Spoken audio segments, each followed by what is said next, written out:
Hello everyone, I welcome you all to the Trisec Institute, and today we'll be discussing the solutions of NTEM examination 2014 BTech 6th semester, and the subject is Object Oriented Software Engineering. So we'll be dealing with each of the question one by one, either we have a choice or not. Okay, so our very first question is that what are the three dimensions of analysis model and explain the object type that is used in this model. So we have our three dimension as behavior, information and presentation. Okay, so these are perpendicular to each other, so you have to draw a graph as well, a three-dimensional graph. And for the detailed part you can refer the books. If we look at the object type, we have three types of object types that are used in this model. So first is entity, then we have control, and then we have interface. So each of them have, so then we have interface. Each of them have different functionality, and our main aim is to partition the use cases into different objects to localize the functionality. Okay, so for further detailing you can see, and also example, you can refer the book or you can refer the internet. Okay,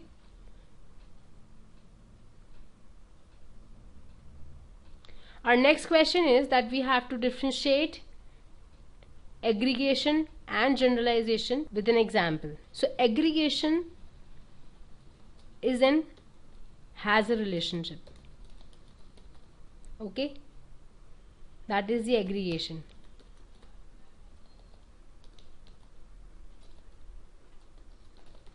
Okay, and in the generalization we have is a relationship.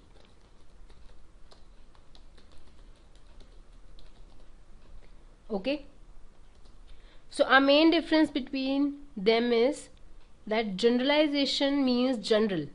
Suppose we have an example that I have a person class, a student is also a person, a faculty is also a person. So person is the general class. Okay, so here we have the generalization. Aggregation is a special case of association where we have the direct association, a direct link. So for example, now as we have seen has a relationship, so we can put the example like a library is there and it has a number of books. So there is an aggregation relationship. Okay, so for further examples you can refer the book or you can look over the internet. Our next question is explain one-way association and two-way association.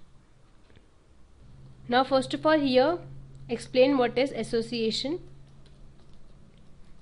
Okay, for the definition you can refer the book, and then explain one-way association and two-way association. Okay, so one-way association is if an association is traversed only in one direction, so we usually implement it using a pointer, so that is more than enough. Okay, so one way is where we have only one directional association. Two way is where we have bidirectional relationship. Okay, so we have three approaches for two-way association. That is, either you can implement it using one-way approach, or you can implement it using two-way approach, or you can implement it using the association object, and also you can explain it using example. Alright, so our next question is explain process, data flows, actors and data stores. So process, data flows, actors and data stores are the important elements of DFDs, data flow diagrams. So if we look at the process, we also say it as data process. which stands for data processing. So we have a symbol that is an oval shape. Okay, then we have data flows. So data flows represent exchanges of the information, represent exchange of data. Okay, and we usually represent it using arrows, and above the arrows you write the data that is being exchanged. Then we have actors. Actors are the entity or objects that are involved in the processes, in the whole system. Okay, so these are the entities. So for example, if you look at the ATM system, we have actor as a user who is entering the PIN and card. Okay, then we have the data stores. Data stores are the storage part where the data has been stored. Okay, so you can also explain it via an example. Our next question is, what is a sequence diagram? Explain with the help of example. Sequence diagram is a type of interaction diagram that shows how a process is operating with the another process and what is their order. So we have how the objects are interacting with each other in the time order, in the time sequence. Okay, so we have a sequence of time in exchanging the messages. We have sequence of messages, so we are looking for the ordered one. And we have lifelines. So when we draw a sequence diagram, so we represent it in the parallel vertical lines, which we call as lifelines, and the data that has to be passed on or interacted is shown in the orderly manner. Okay, so you can explain it with the help of an example. So this ends our question number 1. Now we have our unit 1. In unit 1 we have 2 questions, and each of the questions have 2 parts. So our second question, we have our first part as list and compare software lifecycle model that support object oriented software development. Okay, we have our 7 software lifecycle model. Okay, so we usually categorize in 2 terms, that is traditional and object oriented. So if you look at the traditional, we have waterfall, incremental, iterative, prototype, code and fix, that we also say as build and fix.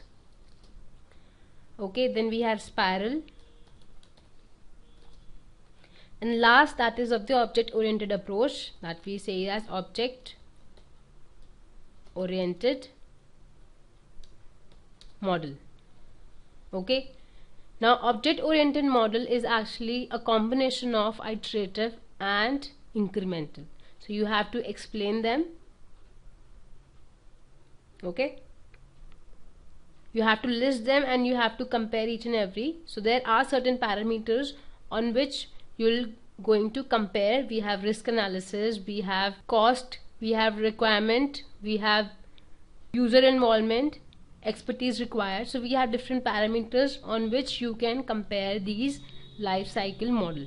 Okay, now our next question is explain the requirements and managing features of elicitation activities. So for the requirements, we have 2 types of requirements in the elicitation activities, that is the functional and non-functional. Okay, in the non-functional we follow FORBS plus. Okay, now FORBS plus is functional, usability, reliability, performance and supportability. And other than we have implementation, interface requirements, then we have legal requirements. That's why we have used plus sign over here. Okay, and if you look at the managing features, we have our 3 managing features. That is, so first is negotiating specifications with the clients, then implementing the traceability, okay, and then documenting the requirement elicitation. So these are the main three managing features, managing requirements of the requirement elicitation activities. Okay.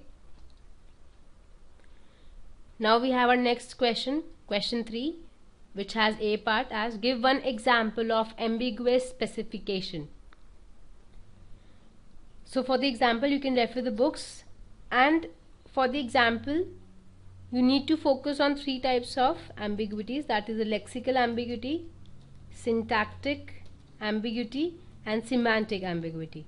Okay, lexical is where, suppose I am writing a sentence, I like writing, but it is not clear that what I like writing. So if I am going to complete the sentence as I like writing stories, that will make sense.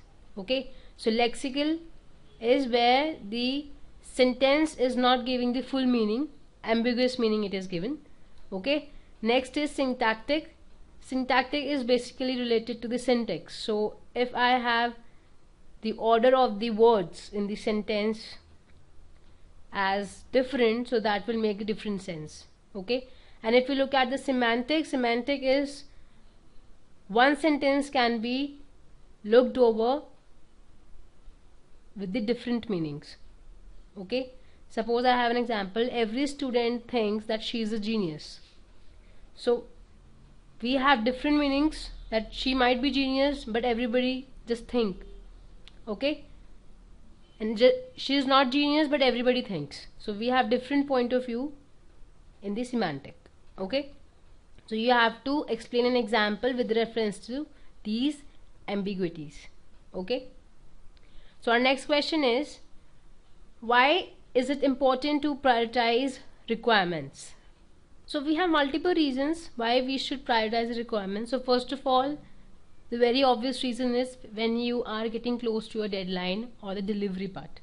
Okay, so there is some deadline kind of thing, then obviously you will go for the prioritization. And also it is helpful to manage your work betterly. And also the best part is that if we do prioritization, the response that we get is full of surprises, and we can change the code according to that surprise element. Okay, so we have 3 to 4 reasons why it is important to prioritize the requirements. So it helps us in managing the project, and also it helps us to make it a feasible project. Okay, so our next question is, what are the functional and non-functional requirements? Explain with an example. So basically, functional requirements focus on what system should do. Okay, and non-functional focus on how system should do. Okay, so non-functional requirements cover all the requirements, all the operations that are not covered in the functional requirements. So you have to judge the operation, how it is being done in the non-functional. Okay, so you can explain it with the help of example also. So our next question is, what is the requirement validation? Specify some of the requirement validation. Okay, so requirement validation is related to the validation part as well. Okay, so validation, we usually say that when we have input, we have our process, okay, and we have our created output. So that those elements should match, those operations should match the defined quality criteria, okay, that we have already documented. So it should validate that thing, it should check, it should confirm the defined content, that we call as the validation. Now we have different validation techniques, like we have inspection, we have walkthroughs, we have desk checks, and the last that we have is the prototype.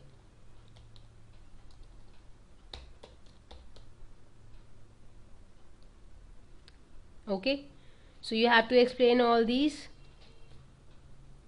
So we have different principles that these validation techniques follow. So you have to explain.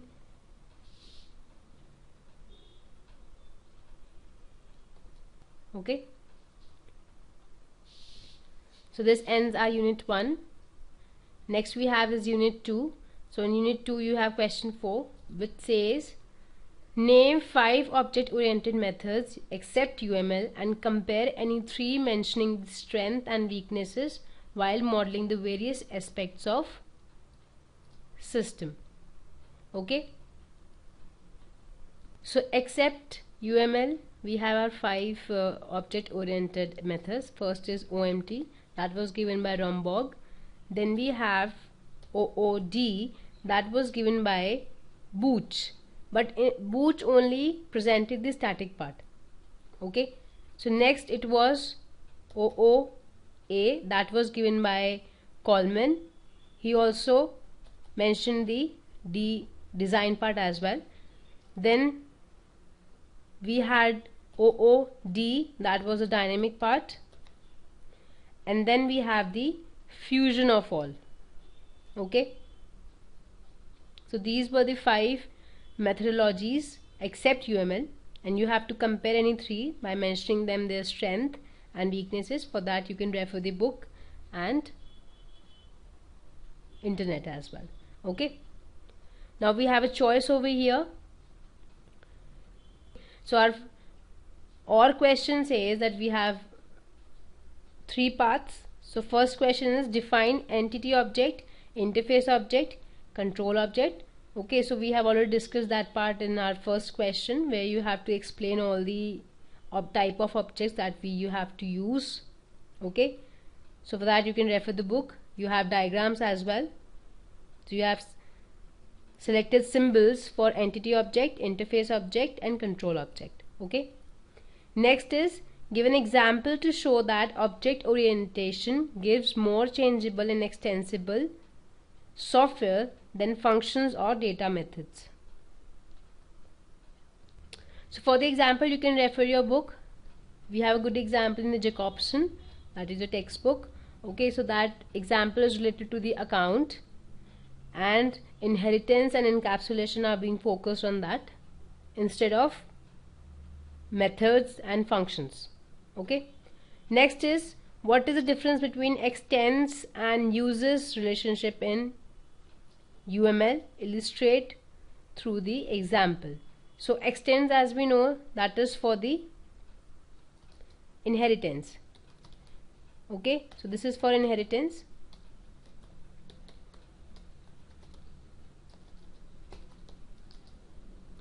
Next is uses. It shows the dependency. Okay, so you can explain it with the help of example as well. So for that you can refer your book. Next is unit 3rd. This was our end of unit 2nd. So next is unit 3rd. So we have a question that state a problem of processing of order and generating invoices of sales in a medical store, and design a class diagram. Describe the role of each class, relationship between classes and operations defined, and draw the interaction diagram to illustrate the message exchange. So obviously it has asked the interaction diagram to illustrate the message exchange, that you have to draw a sequence diagram where you have to draw the vertical parallel lines to represent the lifelines, to represent that transmission of the messages, exchange of messages. Okay, so you have to find, so first of all you have to find all the, you have to assume all the classes and their role, and also you have to define the relationship between the classes and also the operations that have to be performed. Okay, so these are the expected questions, and you need to practice a lot more questions related to them. Okay, next is the 6th question. Here we have, what is the difference between verification and validation? List some of the validation techniques. So list some of the validation techniques have been already covered in previously, that is the inspection, walkthroughs, desk checks and prototype. Okay, if we talk about the difference between the verification and validation, that's a very important question. So verification means Verification is where you actually evaluate the work product. Okay, and evaluation terms are like plans, requirements. Okay, and in validation we actually validate the actual product, and it is done at the end of the development of the product. Okay, so we have lot more difference points, so you can look into the book or over the internet. Okay, next is define the following with respect to the object oriented testing, that is partition testing, state diagram based testing, and interclass testing. So partition testing is, it is the same as equivalence partition, where large set is divided into small classes, okay, based on the commonality. Then we have state diagram based testing, where we actually evaluate all the state transitions and we actually check the results and verify them. Then we have interclass testing. In interclass testing, we usually show that the execution of a method is affected by the instance variable of the class. So we have to link it in reference to the classes, between the classes, the instance variable that we define. Okay. Next, this is our end of the unit 3rd. So now we have our unit 4. So our first question is explain UML and what are the building blocks of UML. Develop a UML diagram for library information system. So that's quite an easy one. For the whole answer you can refer to the book. Okay, so you have to explain UML, that is Unified Modeling Language. Okay, that's quite easy. You have basic building blocks of UML. Okay, you have use cases, you have actors, and you have interactions. Okay, data processes. So we have important elements that you can say as the as building blocks of UML, and accordingly you have to develop a UML diagram for library information system. So you have to assume all the actors and use cases. Okay, next is how are the constraints implemented in UML. So we have different signatures to implement that constraints. Okay, so like we have dependency, we have inheritance. So to extend it, and we have arrows to show those constraints. Okay, so we have like inheritance, we have dependencies, we have that usage. So we can implement the constraint using the arrows, and we have further stereotypes that will help to implement the constraints. Okay, so we have our last question, that is question 8. In the question 8 you have to draw the activity diagram for creating a document in word processing package. Okay, so first of all you have to make assumptions of all the entities that we need and all the processes that we need. Okay, that we have to do, and then you have to draw the activity diagram. Okay, so you can refer the books for the examples so that, and practice them so that you can easily draw the activity diagram in the examination. Next is draw the sequence diagram for enrollment in a university. Here also you have to make certain assumptions that what all are the entities and what all are the activities or processes that will take place, and you have to draw, as it is a sequence diagram, so you have to draw vertical lines as a lifeline, and all the processes will be done, all the message will be exchanged in the sequence. Okay, so with this we end our end-term examination. This kind of discussion will help you to solve the questions and to guide you about the answers that you have to write in your examination. Okay.